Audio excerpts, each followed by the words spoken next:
في عام 1950 تم حفر أول بئر استكشافي للنفط هنا في الإمارات، وعام 1960 تم الإعلان الرسمي عن وجود النفط. مع وجود النفط وبعض الموارد والتخطيط السليم والصحيح للمستقبل أوجدوا هذه المدينة المتقدمة اللي حققت أرقام قياسية.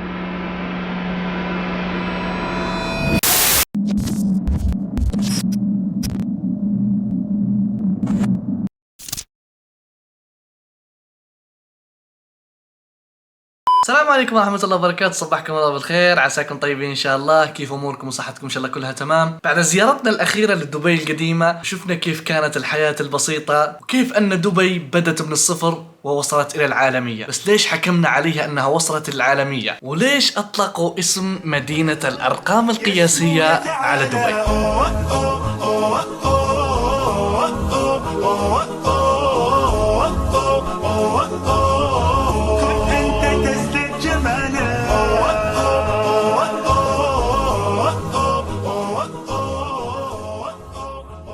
دبي فيها أكبر عجلة دوارة في العالم، أعلى برج لولبي في العالم، فيها أجمل مبنى في العالم،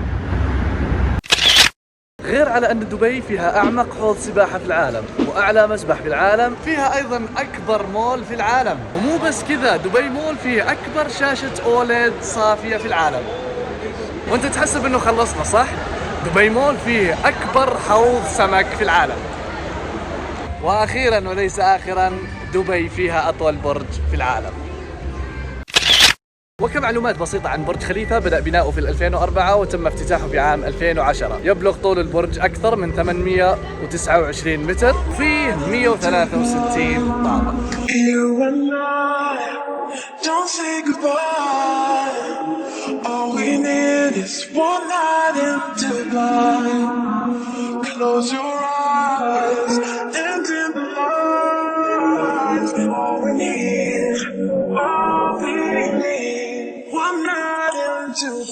دبي هي رابع أكبر مدينة تحتوي على ناطحات سحاب. لا تحسبون فقط أن ناطحات السحاب موجودة في الداون تاون اللي حول بس برج خليفة. المكان اللي أنا فيه حاليا اسمه دبي مارينا أو مرسى دبي.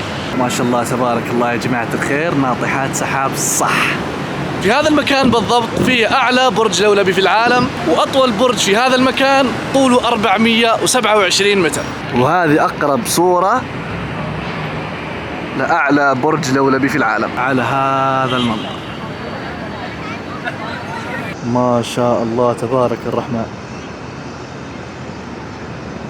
وقبل فترة انتشرت صورة، إذا أنت كتبت في محرك البحث دبي قبل وبعد راح تطلع لك هذه الصورة لهذا البنايتين لشركة تويوتا. هذه الصورة توضح لك كيف كانت دبي قبل 40 سنة، وأنا الحين واقف عند هذا المبنى بالضبط.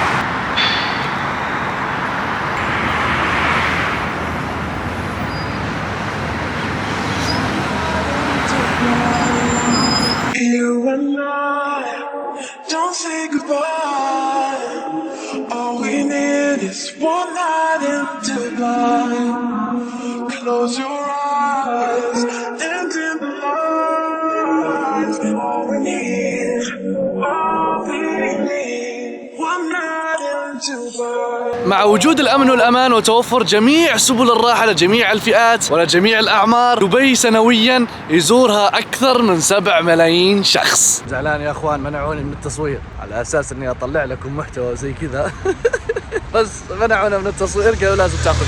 لا شك والله، شو نسوي؟ أهم شيء إنه قال لك لازم تاخذ بالموبايل، وهم يدرون أن الموبايل يمكن حتى يصور أحسن من الكاميرا، فحلو إنه معنا جوال كويس. وفي حديثنا عن الأمن والأمان، دولة الإمارات تصدرت قائمة أكثر البلدان أمانا في العالم، تصدرت فيها مدينة الفجيرة المدن الأكثر أمانا في العالم، بالإضافة إلى 4 مدن إماراتية أخرى. وأنا الحين عند متحف المستقبل، أجمل مبنى في العالم. وبالحديث عن أجمل مبنى في العالم، هذه داخلية متحف المستقبل.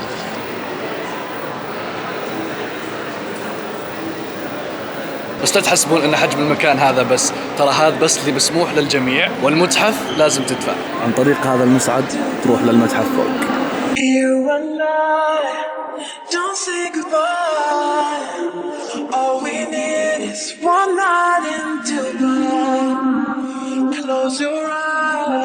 وهذا أقرب ما يكون لأكبر عجلة دوارة في العالم. ترى سويت عليها فلوج، روح شيك القناة. الله ياخذ وجه العدل.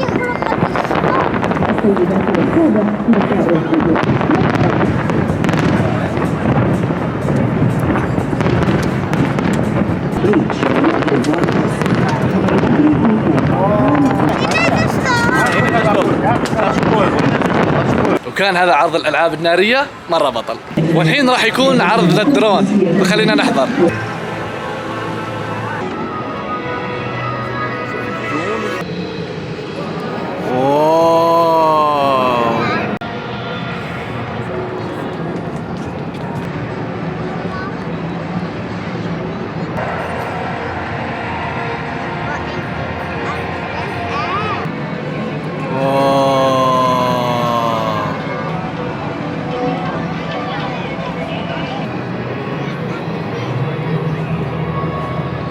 وبعرض الدرون هذا اللي كان أكثر من رائع نختم الفلوج من هنا، ونقول لكم يعطيكم ألف عافية على المشاهدة. عشان نوفر لكم محتوى زي كذا لا تقصرون معنا بالدعم.